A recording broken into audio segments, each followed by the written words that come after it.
Well, thank you all. Thank you so much for coming. You guys are awesome. Well,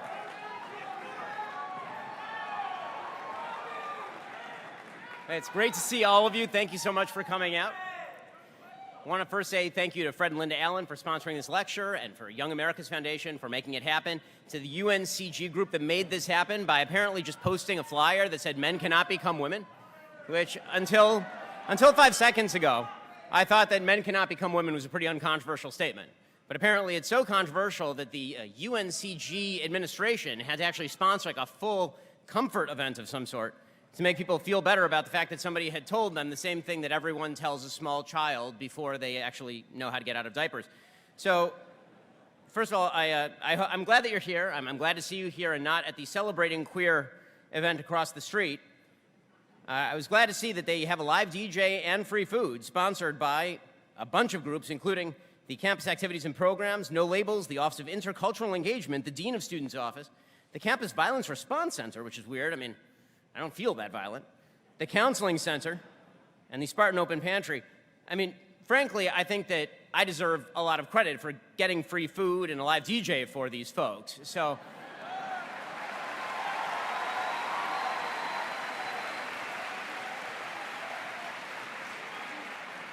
never say that I've never done anything for the LGBTQ plus minus divided by sign percentage sign ampersand tilde community. So, in the past few years, you've heard a lot of statements that sound like absolute gobbledygook. And if somebody with a time machine from, say, I don't know, 5 years ago, moved forward about 5 years and heard these statements, they would think that they were absolute gobbledygook. You've heard that some men have vaginas and that some women have penises. And you've heard of pregnant men and men who chest feed and women who have prostate problems. You've heard that we shouldn't raise boys and girls as girls because we can't actually be sure that kids have the sex, quote unquote, assigned to them at birth, which is an interesting phrase. You've heard that some people are men in women's bodies or women in men's bodies or agender widgets in the bodies of men or women as interpreted through the lesbian dance theory contingent's take on life. You've heard that if you're a man, this is my favorite one, you hear this one increasingly these days, if you're a man and you only want to have sex with biological women, this might actually make you gay. Because after all, some women are in fact men and some men are in fact women. So if a man comes to you and says, I wish to have sex with you and I am a woman, and you don't want to have sex with that because that person's a man, this might make you actually a transphobe and or gay because you won't have sex with a man. So we've now reached the point in logic where if you're a straight man but you won't have sex with a man who identifies as a woman, you're actually gay. All of this is totally insane, of course. So why don't we begin with the basics? What is biological sex? Now, folks on the left have had a really tough time with this question. If you ask them, what is a woman or what is a man? They have a very difficult time answering this question, as my colleague Matt Walsh has pointed out. No one on the left can seem to answer this question, including the current Supreme Court confirmed justice, who literally said that because she is not a biologist, she does not know what a woman is, which means that it's not all that historic for her to be the first black woman on the Supreme Court, since the latter half of that designation doesn't have any meaning. She's the first black blank, but she's not the first black blank because we've had a couple of black Supreme Court justices before. So she's the first black genderless widget who may in fact be a woman, but she can't define it because she's not a biologist.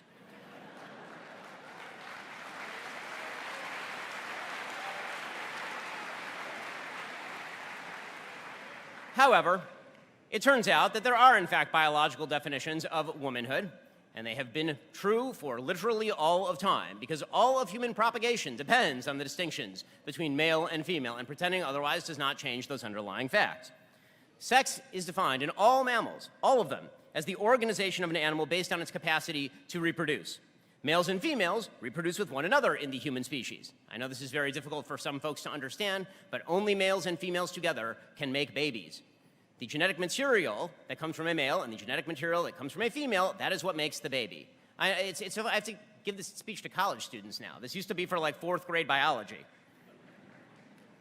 The simple reality is that the human species is sexually dimorphic. Sex is binary. We come in 2 brands, male and female. Those are all the brands. Typically, those who have XY chromosomes are male, and those who have XX chromosomes are female.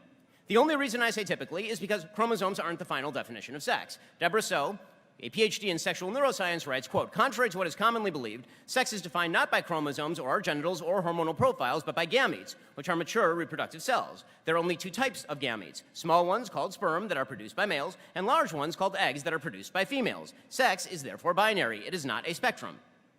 Now, males and females differ in a number of ways. A lot of ways. Biologically inherent, and that's not a bad thing. I don't know when this became a bad thing, but it turns out one of the most wonderful things about being human is the fact that there are these two separate sides of the human species, male and female. Males and females differ in size, shape, fat distribution, musculature, and aspects of brain function.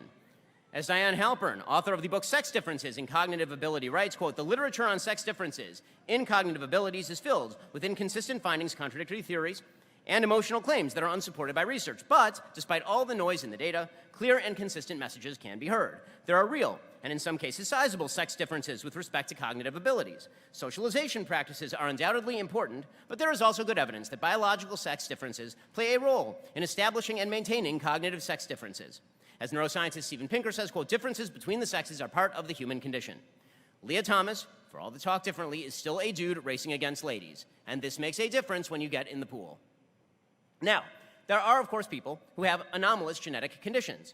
Conditions like Klinefelter syndrome, in which a person has two X chromosomes and a Y chromosome, and in whom breast development looks female while male genitalia are present. Or a mutation in the SRY gene, which is carried on the Y chromosome, which could end in development of female genitalia despite the presence of XY chromosomes. Overall, disorders of sexual development affect about 1 in every 5,000 births. Typically, treatment of those with so-called DSDs, disorders of sexual development, begin with determining the causes of the disorder. But these folks do not represent a quote-unquote third sex. They are either male or they are female, and they have a disorder in development. The presence of abnormal development in males or females does not mean that sexual dimorphism does not exist or that sex exists on a spectrum. To suggest otherwise is really stupid.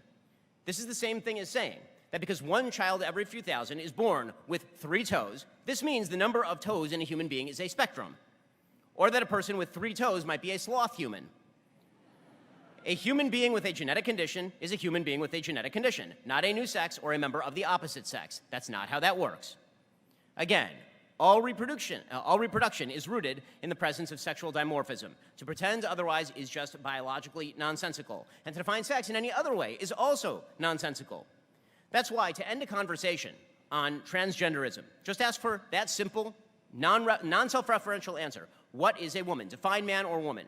And what you'll find is that people have a difficult time. They'll say, whoever believes they are a woman is a woman. You can't define a term by reference to the term itself. That is not a way that you define terms in the English language or any other language. If I ask you to define a desk, and you say a desk is a desk, that is not a definition, that is an identity. So if you say, what is a woman, and somebody says, a woman is somebody who feels like a woman, they still have not defined the root term at issue. That's not, again, how that works. So this brings us to gender. According to our pseudo-medical activists, gender identity is completely separate from sex, completely disconnected in every way from sex. The separation between gender and sex relies on a very simple fallacy, that gender is entirely and completely socially constructed and thus separate from biology. This Cartesian notion that you can be a woman in a man's body because your gender is separate from your sex is, again, not supportable at any level. Now, everyone understands that there are certain attributes in humanity that are considered more masculine and some that are considered more feminine. These distinctions appear across cultures.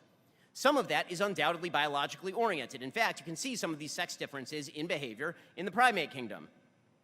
Some is probably a social construction. But it is ridiculous to suggest that if a boy is effeminate, this is because he is actually a girl, or that if a girl is a tomboy, this is because she is actually a boy. But this is exactly what gender theorists now argue. The origin of the gender identity movement actually begins with a charlatan at Johns Hopkins in the 1960s. There are twin boys who were born, and after a botched circumcision destroyed one boy's penis, that boy was raised as a girl. By the time he was a teenager, the boy felt extraordinary discomfort, and his parents told him the truth, which is that he was a biological boy who'd been mutilated. Both twins ended up killing themselves in their mid-30s. That did not stop the founder of this particular school of study, the guy who actually said that they should do this to the twin, his name was John Money, from founding the Johns Hopkins Gender Identity Clinic in 1965. His theory was that children could identify as members of the opposite sex and that radical surgery was the proper solution. That inside, deep down in the cockles of their heart, these kids were actually members of the opposite sex, and surgeries would make their body align with their feelings. Money claimed, quote, the gender identity gate is open at birth for a normal child, no less than for one born with unfinished sex organs. All children could be boy or girl, even if they were born a boy or a girl. This remained a fringe, bizarre theory, except that the deconstructionist movement in the United States began glomming onto it. So you had radical feminists like Judith Butler who began arguing that all gender was socially constructed, and therefore all inequalities in society between men and women were also socially constructed. So if you just got rid of the social construction, men and women would perform the same in every area of life. Now, this was kind of self-defeating, because if gender is socially constructed, how can you even identify as a member of the opposite gender? Think about it. If gender is a completely social construct, then how, as a man, can you identify as a woman when the notion of what it is to be a woman is a social construct? If gender is a meaningless social construct created by society, why should it matter more than biological sex, which, after all, is grounded in reality? Why would you have to change your physical body in order to deal with a social construct? In fact, we've been told over and over and over in life that this is something you should not do. Right, that if there are socially constructed systems of racism, for example, you shouldn't try to darken or lighten your skin in order to deal with the social construct. You should instead deny the social construct. Instead, what we have are people denying biological reality on behalf of a social construct. Furthermore, most obviously, if the argument is that feeling like a woman or a man makes you a woman or a man, why exactly would that be so? Rachel Dolezal felt like a black woman. She was not, in fact, a black woman. She was a white woman. They say that age is just a number, but if a 16-year-old identifies as a 40-year-old, nobody's going to let them buy whiskey. And if you identify as a wolf, I still can't kill you during hunting season. Now, the reality is that gender dysphoria is a serious and tragic disorder. Those suffering from gender dysphoria, which in its non-politicized definition means the persistent belief that you are a member of the opposite sex, they have a tragically high suicidal ideation and depression rate. That suicidal ideation rate remains tragically high after surgical and hormonal treatment. And the mental health problems associated with gender dysphoria remain extremely damaging, even in particularly, except, that's inarticulate.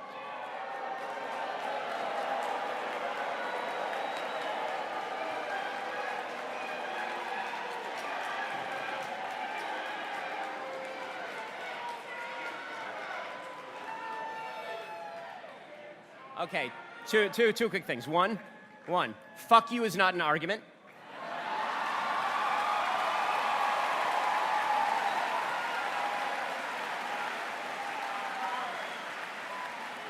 And two, no thanks, I'm not interested. The mental health problems associated with gender dysphoria remain extremely damaging, even in particularly accepting societies. But suffering from a mental disorder does not mean that your underlying sex has actually changed, any more than believing that you're Napoleon Bonaparte makes you Napoleon Bonaparte, or, less flippantly, believing you are too fat when you are actually underweight, as anorexics do, makes you actually too fat. Transgender activists make an objective claim about reality based on subjective internal feelings. That is not sustainable. What's more, transgender activists demand that you go along with all of this and that you abandon reason, biology, physics, because we have to go back in time. If you now consider yourself a transgender person, we have to pretend you were never a member of your original biological sex. Elliot Page was always Elliot Page, not Ellen Page. One of the stars of Juno, it turns out, is a man who was pregnant at the time, except that's anybody who saw the movie knows that that was Ellen Page, not Elliot Page. But if you mention Elliot Page and the original name of Elliot Page, Ellen Page, this is dead naming, and you're supposed to pretend that Elliot Page was actually the star of Juno. Now, here's the thing. Gender dysphoria is extremely rare by the statistics. According to the Diagnostic and Statistical Manual, 5th edition, which is the gold standard for mental health care, those who had received a diagnosis of gender identity disorder or transsexualism and were seeking hormone treatment and or surgery represented just 0.005 to 0.014% for males and 0.002 to 0.003% for females. But transgender identification is now rising extraordinarily rapidly. One 2021 study now suggests that the rate of transgender identification among urban youth in the United States may be 9 in 100. So we went from individuals, pretend, to hundreds of thousands of people, to 9 in 100, according to particular studies. And of course, Gallup polls now show that where members of the older generation, people born before 1945, identify as LGBTQ at a rate of 0.8%, people who were born between 1997 and 2003 identify as LGBTQ at 20.8%, which is an extraordinarily high number. Now, this is not because a vast number of more people are suffering from gender dysphoria. It's because transgenderism and the belief that you are a member of the opposite sex is a social contagion. It is pressed forward by the media, by parents who are engaged in Munchausen by proxy, and by teens who imitate one another on social media. According to Abigail Schreier, in Britain in 2018, there was a 4,400% rise over the previous decade in teenage girls seeking gender treatments. Between 2016 and 2017, the number of gender reassignment surgeries for girls in the United States quadrupled. 70% of those who were seeking such surgeries were female. All this despite the fact that for decades, all diagnoses of gender dysphoria skewed in male to female direction, not female to male direction. One reason for this is something called rapid onset gender dysphoria. One study shows 86.7% of young people with rapid onset gender dysphoria also had friends who came out as transgender recently, meaning that social contagion is a massive factor here. But unfortunately, the LGBTQ+ advocacy movement lies. They say the best protection for children who experience any form of gender confusion, no matter how early, is quote-unquote gender-affirming health care. In fact, the White House press secretary, Jen Psaki, announced this week that the Department of Justice would seek to prosecute states that prevented minors from receiving hormone treatments that can have permanent long-term effects and surgeries that permanently mutilate and sterilize these minors, calling it gender-affirming health care, which is more accurately determined biological sex-denying health care. It is not gender-affirming, it is a denial of biological sex. This is actually awful and damaging for kids. In reality, somewhere between 70 and 90% of childhood gender dysphoria resolves, meaning without any treatment whatsoever, it goes away. People go on and they don't believe they're a member of the opposite sex anymore. Given the fact that many people who now identify as transgender do not actually have gender dysphoria and don't claim that they have gender dysphoria, that number would be a lot higher, along with societal celebration and social media incentivization pushing this stuff along. Yet, in clinical trials, 100% of kids put on puberty blockers, then moved on to cross-sex hormones. In other words, when you force people into gender-affirming healthcare, what they actually do is it cements them in place rather than allowing them the possibility of growing out of it, as the vast majority of kids with gender dysphoria actually do. What is more, puberty blockers, according to the latest studies, have no statistically significant impact on mental health improvement for teens. The media just lie about it. So, for example, this month, we saw a study from the University of Washington championed as proof that puberty blockers, quote-unquote, work. But as Jesse Singal points out, quote, the kids in the study arrived with what appeared to be alarmingly high rates of mental health problems. Many of them went on blockers and hormones. They exited the study with what appeared to be alarmingly high rates of mental health problems. This, of course, should not be a major shock. Propagandists routinely twist their data to avoid the obvious implications of their own data. The Trevor Project, for example, it's an advocacy group for transgender radicalism. They put out a study published in the Journal of Adolescent Health last year. It was touted by the media as proof, undeniable proof, that hormones were the answer, lowering rates of depression and suicidality among transgender and non-binary youth. The problem is that the study is gamed. It compares two groups of people, people who received quote-unquote gender-affirming healthcare with people who wanted but did not receive gender-affirming healthcare. It entirely ignored two other control groups, those who did not want to receive gender-affirming healthcare and those who used to identify as requiring this stuff and no longer do.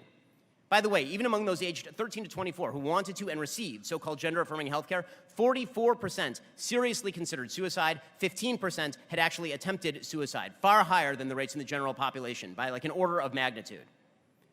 Men cannot become women, women cannot become men. And the societal insistence from the top levels of our cultural arbiters that you mirror this lie is damaging. It is damaging to the truth, it is damaging to children, it is spreading a social contagion that is highly damaging to the most vulnerable members of our society, and it doesn't solve the underlying problems of people who actually suffer from gender dysphoria.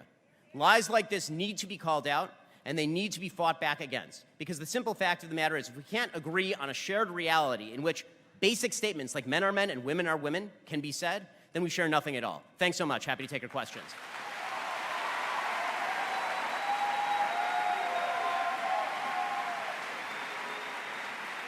Thank you so much, Ben. We're now moving on.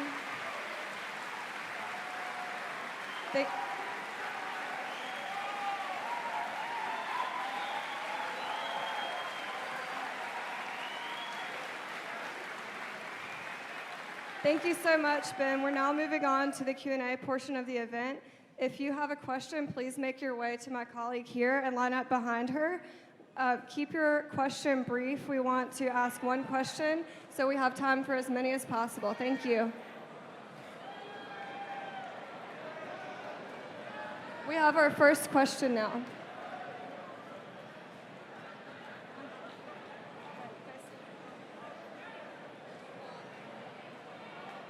Go ahead. Hey, Ben.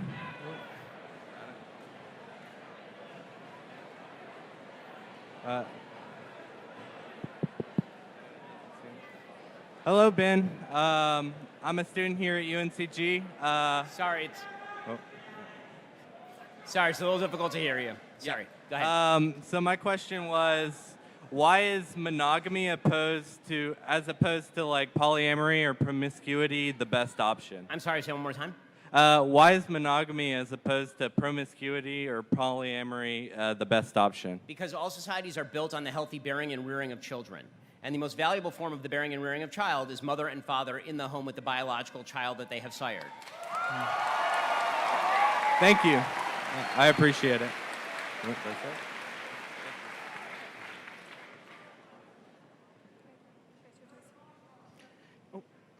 Yeah, hey Ben, my name's Nikita. Thank you for coming. Thank you to everyone who made this possible. I had a question real quick regarding abortion. When a woman knows that she's having an abortion and she knows that she's killing a human being, because we've seen videos of them bragging and saying, oh, I'm killing my baby, I don't care. What standard do we refer to? If we don't refer to the Bible as the standard of right and wrong, what standard do we refer to in telling her that she's wrong when she admittedly knows she's murdering a child?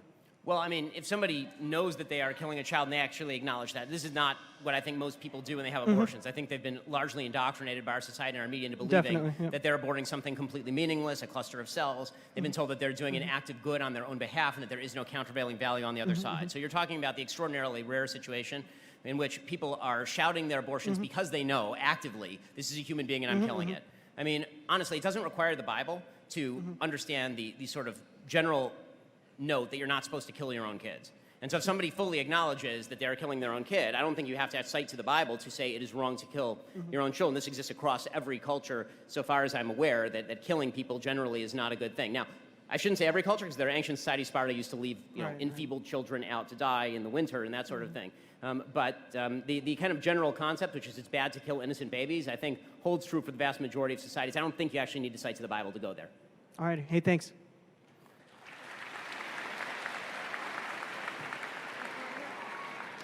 Hey, Ben. My name is Sydney. It's good to meet you. Good to meet you. All right, here's what I believe. Democrats and Republicans use black people and minorities as pawns for their political gain.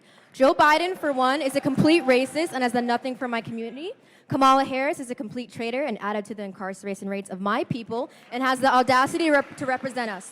Do you believe in the notion that parties, Democrat and Republican, are using us for their own selfish gain to move their party forward?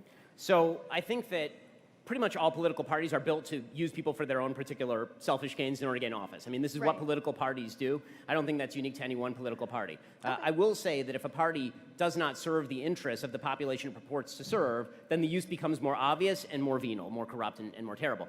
I think that the general way that parties ought to be appealing to people is not on the basis of race. This is why I think that the Democratic Party's appeal to black Americans is far uglier than the Republican Party's appeal to black Americans. I don't think that you see the Republican Party appealing to, quote unquote, the black community as qua the black community, or saying, as Joe Biden once suggested, that if you don't vote Democrat, you're not black. Exactly. Right? That's the sort of statement you really only see in the Democratic Party.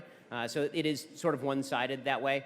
But yes, I mean, I think that if you are going to deal with people in a rational fashion in politics, you have to deal with them on the one-to-one individual level rather than treating them as parts of groups per se. Okay, thank you so much. Thanks.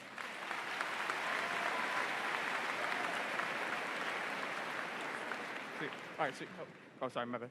Hello, my name is Stephen Benelli, and I have just a question about, in general, we have your preconceptions about gender and all that. So I'm wondering, I find it really unsatisfying when you talk about gender and being like male or female, as just reducing it down to chromosomes. Do you feel as if there's like a really important like social aspect to like being a man, that just doesn't simply get like transcribed by your chromosomes? Do you think that there's like something more to like humans than just like their I think sexes? there are masculine qualities that attach to biological manhood that have been generalized. They don't necessarily apply to everyone because you can have effeminate men who don't necessarily fit those categories. If you were to ask me what makes a good man or a useful man, I would give you a description that would include social categories like protecting your family, going out and earning, making sure that you build institutions in your society. Right? So nothing that has to do with chromosomes. But nothing like chromosomes. But in the end, if you have to ask for a definition of male or female, what you're talking about is the most irreducible form of this is the biology, which is why you can uncover a body from 30,000 years ago, and a scientist can tell you whether it is a male or a female without ever knowing how that person lived.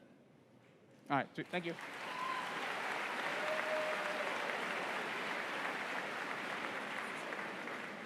Ben, how you doing, man? I've been watching you on YouTube for years, so it's kind of surreal standing up here on the mic, but you're the man. Hey, so quick question.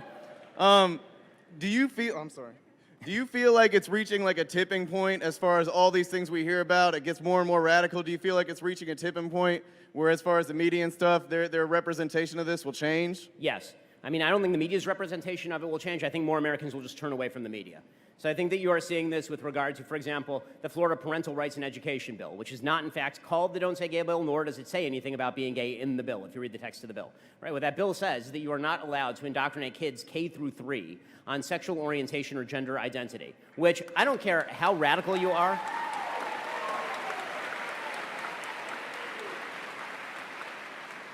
And I know gay parents who object to the idea that kids are meant to be innocent and they are meant to be protected. And when you stop protecting kids in favor of indoctrinating them so that you can have them mirror back to you your own political priorities and then make you feel good about yourself, this means that you're a selfish asshole. Okay, the reality is that if you're not protecting kids and you're instead using kids as tools for your own sick political agenda because you wish for approval in your private life from a 5-year-old, there's something wrong with you. And I think that people who are pushing this politically and in the media are not seeing the blowback that's coming. They've done, honestly, I've never seen anything like it. I have never seen a political party and a media literally create an interest group out of parents. That's insane politics. It's insane. There's 63.1 million people in the United States who have a child in their home under the age of 18. To turn those people into a voter bloc is the greatest form of political insanity I've ever seen in my life, and yet the left seems confident in doing it. It's crazy. Yep. Thanks.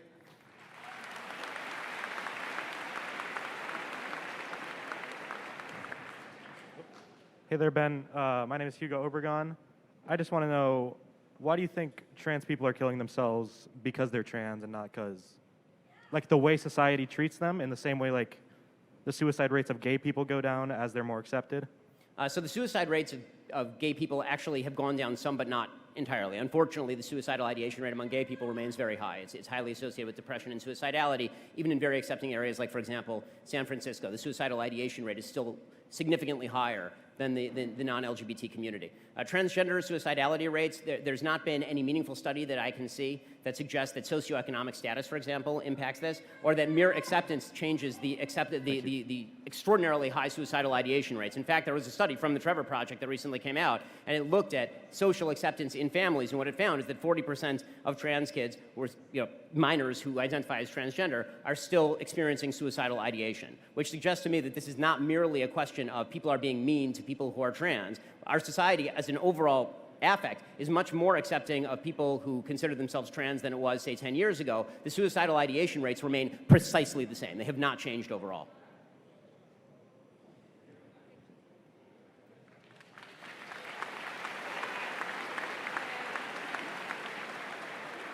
Hello, sir. My name is Corbin, and I wanted to ask, so you were comparing the LGBTQ community to animals that are not humans. And I wanted to ask specifically... No, I was comparing the argument of transgender people to be a thing they are not to people who also claim to be a thing they are not. That was the argument.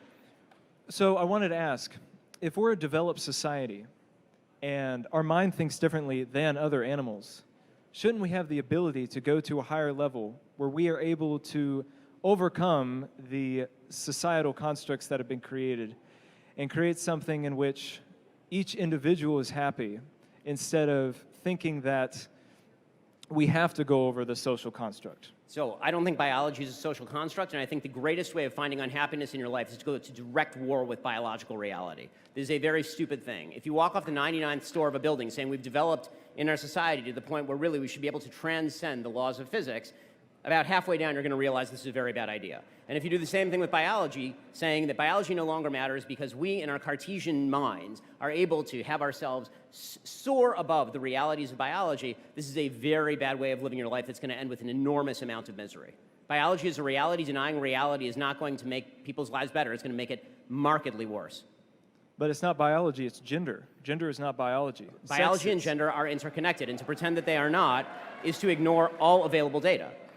I mean, this notion that gender is some sort of free-floating idea out there, and that there's no actual differences between men and women, except for the fact that men are slightly larger and can carry heavier burdens. And even, by the way, there are members of the more radical LGBT community who even deny that. They suggest that even, which is why they're suggesting that, for example, biological males should be able to play sports with biological females if the men say they are women.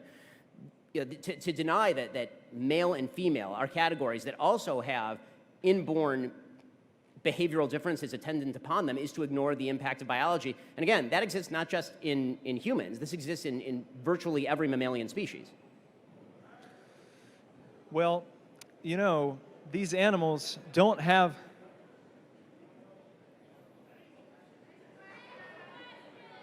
Okay. Well, These animals do not have the ability to think like that, but we do. I don't understand... No human being, no animal... No biological being has the ability to so completely transcend its own biology that you can magically change your biology by suggesting that you are a member of a complete opposite sex. Maybe one day we'll discover an alien creature that can do this, or a non-mammal that can do this or something. But the basic idea that through thought alone you can transcend all biological limits, again, this is just a recipe for disaster, and especially when you're indoctrinating small kids who are innately vulnerable and frankly stupid. I have 3 of them. When you're indoctrinating small kids in these dumb ideas and confusing them, you're really damaging them. Then with children, shouldn't we guide them?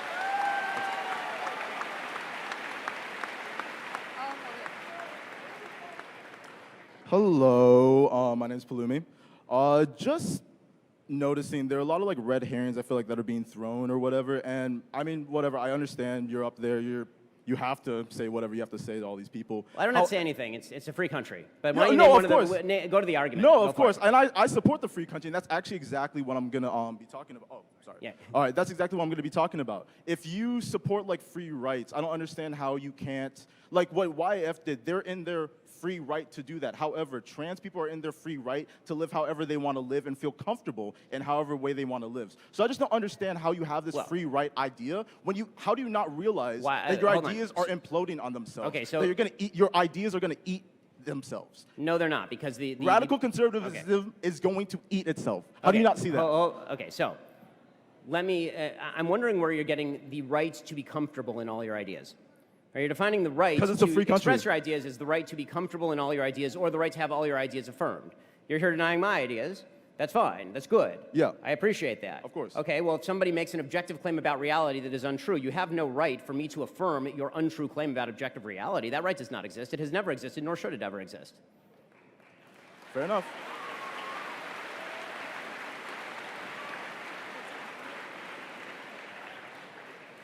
Hey, Ben, I'm Will.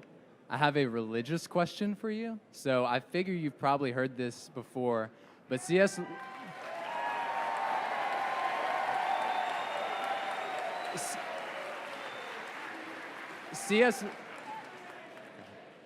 Lewis makes the argument that because of Jesus' exclusive claims, that he is either a liar that intentionally led people astray, a lunatic that believed that he was the Son of God and he wasn't, or he's Lord. Would you put him in one of those categories, or would you put him in another separate category?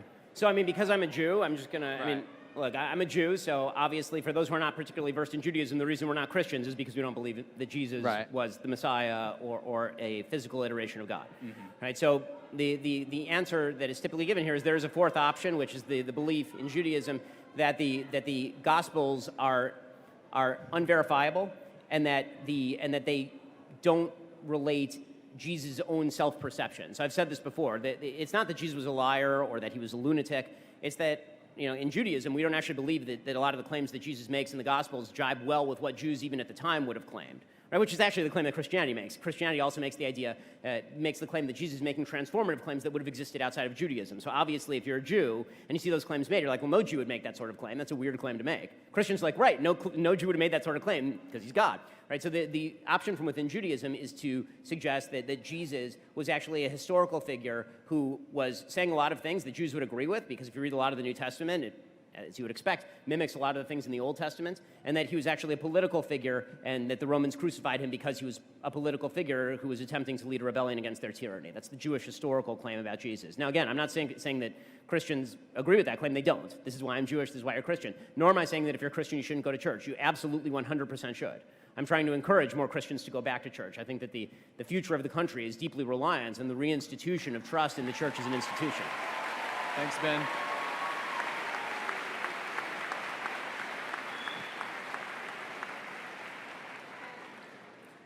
Hello, my name is Quentin Merritt. I'm a mathematician and a physicist here, a double major, and I also just won the most prestigious award in the country to pursue research at any institution I want, the National Science Foundation Graduate Research Fellowship. So I think I'm pretty, qualified to say that most of what you're saying is based on old data. But my question to you, I want you all to realize last that. month, but sure. For example, gender identity disorder, that's the DSM-4, bro. We use the DSM-5 now for psychologists to be able to talk about... I literally cited the DSM-5 in the speech, and it's called gender dysphoria, which is the term that I use throughout the speech, not gender identity disorder. You sound like a bozo, bro. And you get no pussy, and you can't even make your wife wet, bro, so what's good? So, let me just say, the nice thing about having several small children is I don't feel the necessity to have my masculinity challenged. If we're using a by Western someone like colonial idea of gender, then why should it apply? If we're using, because the gender binary is a Western colonialist framework of gender. You're right. Men and women don't exist in any other culture. No. You're Think about Native American. Nailed it. Third gender people. I'm not saying that. Third gender people exist in Native American societies, Western African societies, like Southern Native American societies, like Mexico. So in other places that are not white dominated, And they like are the United States or incorrect. Europe, and so you're I'm saying saying they're white, biologically so non-white incorrect. people. I'm a mathematician and a physicist. You cannot tell me. So I have a question. And also, you're not a biologist. So I have a question. I'm 20. As a mathematician and a physicist, what in the hell do you know about human biology? And you got that your allows law you to degree from deny it? Harvard. What do you know about biology? You got your law degree from Harvard. And frankly, I would ask another question. If your logic is so flawed as a mathematician and a physicist, I would suggest that whichever institution gave you an award, revoke it immediately.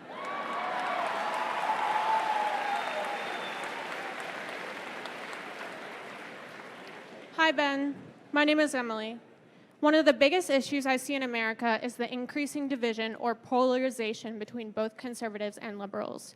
What's destroying America, in my opinion, is not simply just the so-called woke left or the so-called fascist and conspiracy-filled radical right. I see an issue arising from both sides, where one party does something and the other party complains and reacts in hostility. I believe most of it comes from how the media on both sides portrays the other party. I also believe the increase in the consumption of social media plays a role as well. Nowadays, you just go on Twitter and it's Trump did this or Biden said that. Bottom line is, all I see is anger and hatred towards each other who disagree with each other. How can we get anything done if this anger continues? I mean, we see it up here, clearly. How will the government on a federal level get anything done? This makes me concerned for the future of America. And I know there's no legislation we can pass that just says, hey, we can all get along and be friends. But, there's got to be some type of strategy we can use to mitigate this division. So a few things. One, I think that clarity in politics is useful. So clarity, as my friend Dennis Prager has suggested, clarity before agreement, I think is sometimes useful. Where we disagree, it's important to see why we disagree and what those disagreements are, because sometimes it turns out the disagreements are actually smaller than you thought they were when you first sat down with the person, which is why conversations are really necessary and good. It's why I sit down with people on the other side of the aisle, I would say probably more than nearly any other major political figure, certainly on the right. I don't see a lot of it happening on the left either.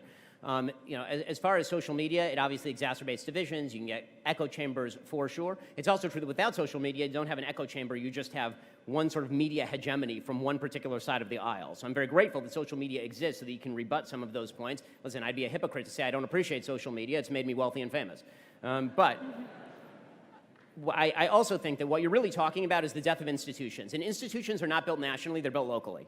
So the great discovery of the founders and really of Montesquieu before them is that if you wish to build social institutions, that has to start at the very local level. It starts with your family, and then it starts with your local community, your church, your religious community, and then as you abstract up the scale, you need to have less in common with people. So when I lived in California, I had to have more in common with my neighbors than I did with somebody who lived in New York. Now that I live in Florida, which is a much redder state, I have to have more in common with my Florida neighbors than Florida has to have with California. But that requires an agreement that at the top level of government, people are essentially going to leave each other alone. What it means is that you can do more in the local context because you agree more with your neighbors, right? Inside your local community. Inside, for example, I'll just give an example, say tax policy. So inside my religious community, we all give a lot of charity. Okay, we have a lot of charity. I know a lot of churches tithe, a lot of synagogues tithe as well. And that's very comfortable and fine because you know all of your neighbors and the people to whom you are tithing. As you abstract up the scale, the attempt to make somebody give money to a person they've never met far across the country who doesn't share their priorities is going to run into a few obstacles. And so what you need is a recognition that local governance is best governance. They're going to have more agreement in social fabric at the local level. And one of the big problems with social media is it's nationalized every single issue. Every single issue becomes a national issue. Something happened in your local community, we're supposed to care if a school board in Indiana takes a book off its reading list, right? This is something we're supposed to care deeply about. When you nationalize every issue, it makes everybody feel like they're in each other's business, even when you've never met this person and this exists several thousand miles away. So this is why I've said before, on a governmental level, I'm very conservative at a local level, and as you abstract up the scale, I'm more and more libertarian because you need a more libertarian federal government because you can't have it cramming down standards that a huge number of people disagree with and hope to maintain a social fabric. Thank you.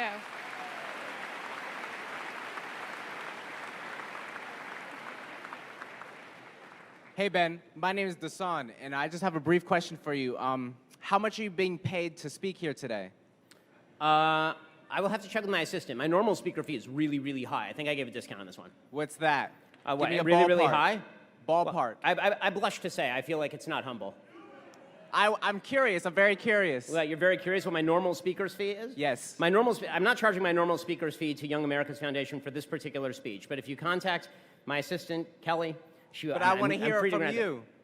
What was that? I want to hear it from you. First of all, it's an honor You to want to be hear? seeing Okay. you in person. If you want me to come to your house and speak to your friends and family, I'm going to charge you $100,000. All right, sounds That's how good. much I'm going to. Thank you. I'm not charging $100,000 here today. But by the way, if I were and I could get it, I 100% take it. My name is Nathan, and I would like to ask you, sir, why are trans rights your main argument for freedom of speech when there are so many pressing issues that matter more? Because the main argument against freedom of speech that is being made in today's America is that you ought to be deplatformed, banned from social media, maybe ostracized socially, and maybe targeted governmentally if you refuse to go along with the basic biological lie that a male is a female or a female can be a male.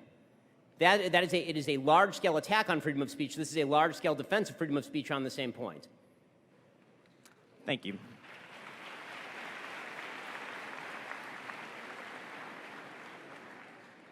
Hey, Ben, huge fan. My name's Trey. Oh, sorry. No, you're good, you're good. So my question was, generally speaking, people 35 and younger don't care much anymore to hold on to history and its lessons that we learn from it. How do you think we can make the lessons of history enticing again and to not lose its lessons? So I think that to make history lessons enticing, you really have to immerse people in what people thought at the time. And this is something we're very hesitant to do. I think one of the reasons that we've sort of bled out of history a little bit is because people are very hesitant to try and identify with people inside history because, after all, we're all better people than the people in history. We're all smarter and better. And this is what we've mostly learned from Nicole Hannah-Jones and company. Congratulations to UNC, by the way, on not having Nicole Hannah-Jones as a tenured member of their faculty in general. But one of the major factors, when you learn history and you really study it, you have to try and put yourself in the shoes of the people who are living the history. And what that means is sometimes dealing with and grappling with really ugly arguments of the past, really bad moral standards of the past, and trying to think, why would somebody have thought this at the time, and try to steel man a bunch of bad arguments. You can understand why those arguments are wrong. People have a tough time doing that because they immediately feel as though if I even spend 1 minute in the head of a person whose ideals I don't like, this makes me that person, and therefore I'm very, very bad. And the problem with this, of course, is that to study history and to prevent it, you have to understand human beings are inherently sinful, and 100 years, forget 100, 10 years from now, people are going to look back at a bunch of the thoughts that we have, and they're going to be judging us for how terrible we are at the time. And so if you wish to foreclose the worst in human nature, if you wish to stop yourself from being the worst version of you, you have to spend some time thinking about some of the worst thoughts humans have ever had and say, why did people agree with this? Why were people willing to go along with this? That's the best way to learn and not fall into the same traps. Right, that makes sense. Thank you.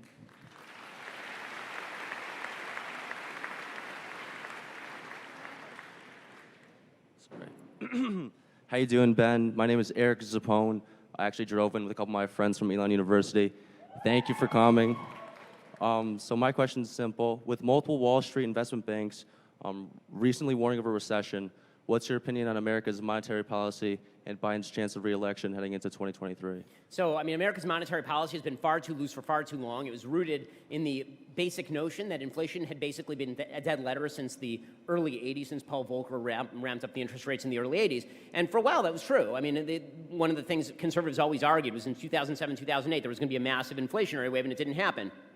And this time, you had some conservatives saying there will be a massive inflationary wave, and you had people on the left saying, no, don't worry, you can just keep borrowing and spending no matter how much money, just create the fake money on a computer somewhere, and it'll be totally fine. And of course, that is not what has happened. I think that the inflationary policies that have been pursued by the Fed, it's going to be very difficult to get away from those inflationary policies, which are the product of quantitative easing really over the course of the last decade and a half. It's going to be hard to do that without rapidly ramping up interest rates to the point where we tip over into a recession, which is I think what most economists are saying right now. I think that combined with superheated spending policy of the Biden administration, which spent $7 trillion last year. I mean, in a time when you didn't need to make that spending. There was an argument that you needed to do some of that spending when the pandemic was sort of at its height. Joe Biden entered office, there was a working vaccine, and by April, a huge number of people who were the most vulnerable, the majority of the people who were most vulnerable, people like my parents, about 65, virtually all of those people had the opportunity to get vaccinated, at which point we should have gotten back to work. Instead, we blew trillions of dollars more into the economy. So it seems to me that the inflationary pressures are going to continue for the next,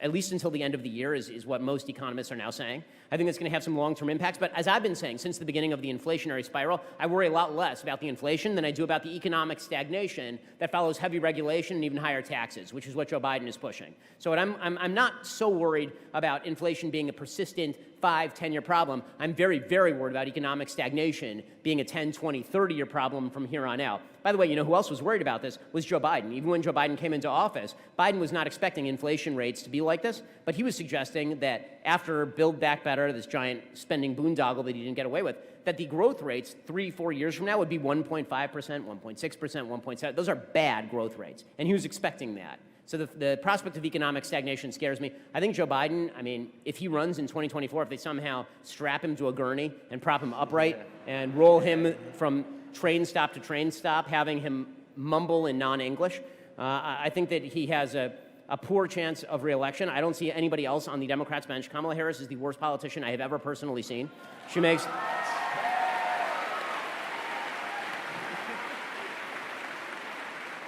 Kamala Harris makes Hillary Clinton look like the apex of human charm. And they have nobody else on the bench. I mean, Pete Buttigieg's record is abysmal. He's done a terrible... I mean, when you can go missing from your job for 2 full months and no one notices, this is a good indicator that you're not fantastic at your job. So they have a really, really thin bench. The biggest mistake, in my opinion, that Republicans can make, frankly, is to renominate President Trump in 2024. I think that's a mistake. The reason I say that's a mistake, he could beat Biden. I'm not saying he can't beat Biden. He could. The problem is that he is an established figure, and whoever the election is a referendum on loses. In 2016, the referendum was on Hillary Clinton. She lost. In 2020, the election was a referendum on Donald Trump. He lost. If he runs again in 2024 and he's the nominee, then it's a question. Is the election a referendum on Biden, or is it a referendum on Trump? If you get some new blood in there, I'd say my favorite governor, Ron DeSantis. DeSantis.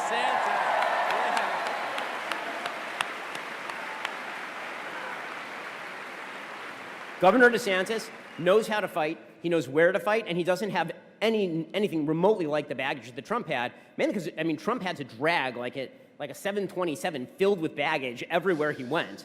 You don't have that with DeSantis. So I think the Republicans I think they're going to clean up in November. I think they have a really good shot at 2024 as long as they don't make the mistake, I think. Again, he could win. If he's the nominee, I'll support him. I don't think he's the best possible nominee for the Republicans at this point. Thank you for that.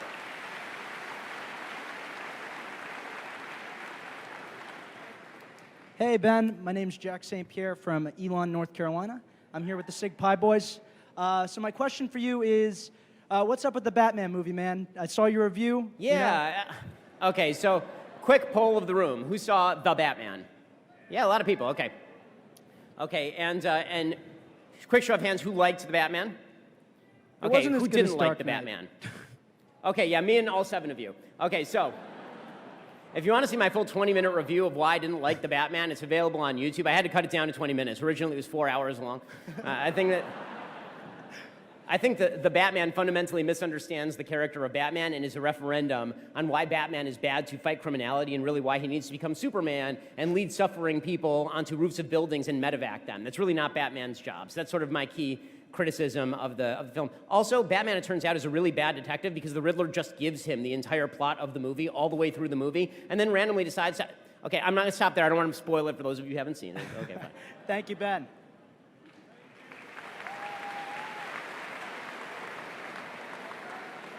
Hi, Ben. My name is Phoenix Winters, and I had a question about parenting styles. I was wondering what you thought would be a more difficult time, because I know that you care a lot about our children and our people, our young people. Mostly I care about my woke. kids, yes. Okay, but largely you care about the next generation also growing up with conservative values. So I'm wondering what you think conservative parents should do. What would be more difficult, in your opinion, to raise, a gay son or a thought daughter? Say one more time. A gay son or a gay son or a thought daughter. Or a T-H-O-T. I'm too old for this. Okay, all right. Yeah.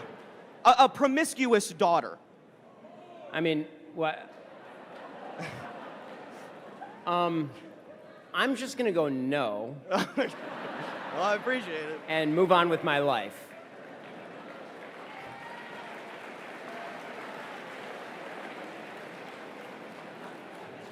Hey, man. Sometimes, you tell people to ask new questions. Sometimes they do. It's weird. Sorry. Okay. What's up, man? Howdy.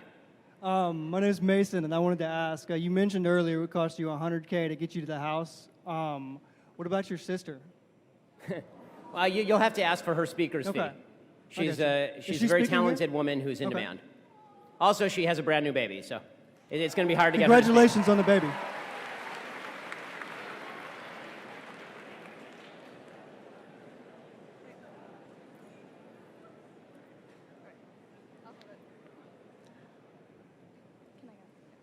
Hi, Ben. My name's Ember.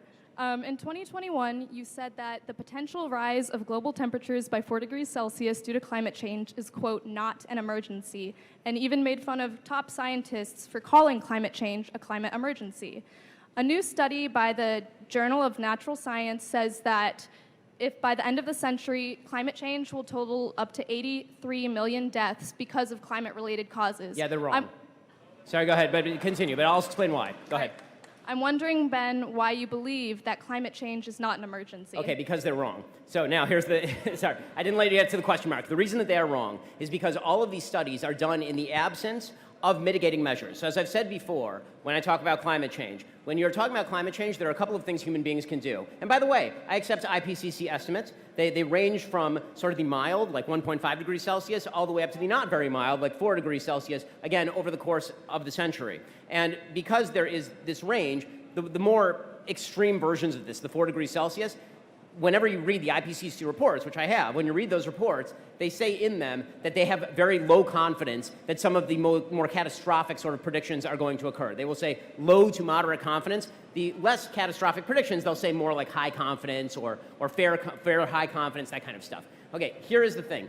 When people suggest that there is not going to be any sort of mitigation measures, this is wrong, or adaptation. So there's two ways you can deal with it. One is mitigation, which is we all stop driving cars, we stop using electricity, we don't have kids anymore, right? We really cut down on our carbon usage in ways that are catastrophic to the world economy. And what it really mostly does is it says to people in the developing world, hey, you're screwed. Because those are the people who really need carbon-based emissions. It's very easy for those of us who live in extraordinarily prosperous societies to say, you know what, I'm cutting down my carbon emissions a little bit because we live in very prosperous societies. Carbon-based energy is by far the most efficient form of energy on the planet. And it's worthwhile to notice that people who are living in developing or undeveloped countries, those people are still, in large part, burning things like dung for fuel, which is not only carbon intensive, but also a horrifying way to live. And telling those people you can't use carbon-based energy is a mistake. In order for us to take the mitigation measures that would be necessary in order to dramatically lower the trajectory of global climate change, you'd have to get China to sign on, which they will not. You'd have to get India to sign on, which they will not. Those are the two largest carbon-based emitters on planet Earth. And we live in a geopolitical world in which a carbon emission from China counts the same as a carbon emission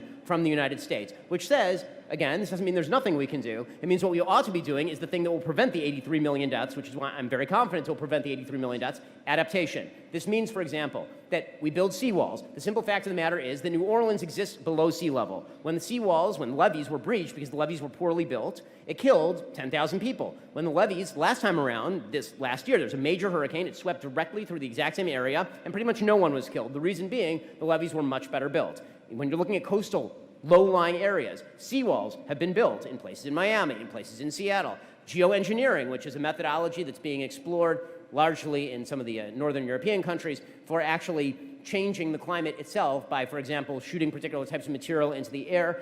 These sorts of solutions are things we should be pursuing. They're a lot easier to do because technology is a lot easier to do than anything remotely approaching a global carbon tax, which will, number one, be unsuccessful, and two, will not mitigate the effects on the climate nearly as much as you're talking about. Human beings are great at adaptation, and we suck at mitigation. And as I've said before and been mocked for it, the simple fact of the matter is over the course of the next 100 years, when you see all these maps and it's like this area will be flooded and all those people will be dead. No, because they won't be living there. Because as it turns out, when the tide rises, people move inland. This is what has been happening throughout human history. Not a huge number of people were killed, presumably, when the land bridge between Russia and Alaska from which Sarah Palin could see, right? When that land bridge ended up being covered up in water, there weren't tens of thousands of people who died in that because it took thousands of years for that to be covered up by water. Slow-moving crises are not crises. They're problems, not emergencies. All right, we have time for one last question. Hello, Ben. My name is John. I'm a big fan. My question is, do you think that it's appropriate that the right generally promotes Christianity in the state when America was founded on separation of church and state? So I don't think that the right does generally promote Christianity in the state, considering that the Supreme Court has forbidden everything up to and including prayer in schools, which is a ridiculous anti-constitutional decision. Also worthwhile noting that it depends on what you're talking about as the state. You're talking about the federal government, you're talking about local governments. Okay, because the fact is that the First Amendment to the Constitution applies specifically to Congress, and up until the beginning of the 19th century, there were a bunch of states in the United States, believe it or not, that actually did have official religions. Okay, there were official religions in states in the United States. So the idea that it's anti-American to do that is wrong. Now, do I want there to be an official religion of the state of Florida or an official religion of the United States? No. But do I want a robust and healthy institution of Christianity in the United States that the state does not infringe upon and does not destroy? Absolutely. It's my view that religion can only truly be built ground up. It's built by local communities, by church-going people, by synagogue-going people, people who make social ties with one another, but religion can be crushed top-down. And so my goal is to prevent the state from crushing religion top-down so religion can flourish bottom-up. That's the first step. And I think right now the biggest problem we have is not the state promoting religion, it's the state actively discouraging and quashing religion from the top levels up to and including the idea that you are now in certain public schools forced to indoctrinate your kids, in particular not only anti-religious ideologies, but anti-science ideologies, as we've discussed here today. Thank you so much. Hey, thank you so much. I really appreciate it. Thanks for coming out.